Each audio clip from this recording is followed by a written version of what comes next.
चक्रवर्ती की अवधारणा क्या है? चक्रवर्ती की अवधारणा, इसके दो पक्ष होंगे। एक तो इसकी अवधारणा समझनी है तो इसके शब्दार्थ को समझना पड़ेगा। इसमें दो शब्द है, एक शब्द है चक्र और दूसरा शब्द है वर्तन। इन्हीं दो शब्दों के मेल से यह शब्द बना है। चक्र का अर्थ क्या होता है? चक्र का अर्थ होता है क्षेत्र, राज्य या साम्राज्य।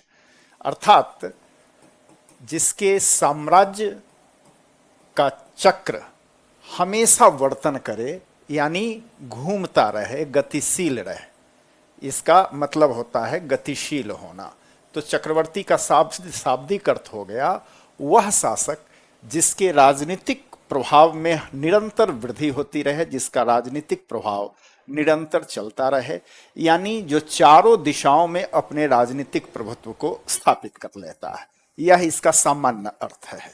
लेकिन अगर इसके विशेषार्थ पर जाएं तो हमें यह समझना पड़ेगा कि चक्रवर्ती की अवधारणा प्राचीन भारतीय इतिहास में केवल एक राजनीतिक अवधारणा नहीं थी, बल्कि चक्रवर्ती की अवधारणा जो थी वह भारतीय राज्य सत्ता का नैतिक एवं आध्यात्मिक आदर्श था।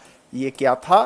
तो भारतीय राज्य सत्ता का नैतिक एवं आध्यात्मिक आदर्श था। अर्थात इस आदर्श के अंतर्गत शासक जो होते थे वे केवल राजनीतिक प्रधान नहीं होते थे, बल्कि इसके साथ साथ भारतीय राज्य सत्ता का नैतिक एवं आध्यात्मिक आदर्श था। तो इसके अंतर्गत जो शासक होते थे वे केवल एक राजनीतिक प्रधान न होकर के आध्यात्मिक पथ प्रदर्शक और नैतिक संरक्षक भी होते थे। और इस परिपाटी में जब हम देखें तो प्राचीन काल में चक्रवर्ती, भरत चक्रवर्ती का नाम लिया जाता है पौराणिक एज में। ऐतिहासिक काल में अगर हम बात करें तो इसमें सबसे पहला नाम किसका आता है? पहला नाम आता है चंद्रगुप्त मौर्य का। चंद्रगुप्त मौर्य यह भारतीय इतिहास का प्रथम ऐतिहासिक चक्रवर्ती सम्राट था। चंद्रगुप्त मौर्य के बाद नाम आता है अशोक का।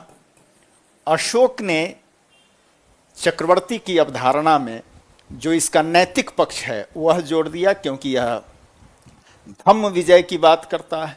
इसके बाद एक और नाम आता है कनिष्क का। कनिष्क के बारे में आप जानते हैं, यह महायानी बौद्ध धर्म का संरक्षक था और एक धर्म चक्रवर्ती के रूप में इस शासक की ख्याति है। अगला नाम हम देखते हैं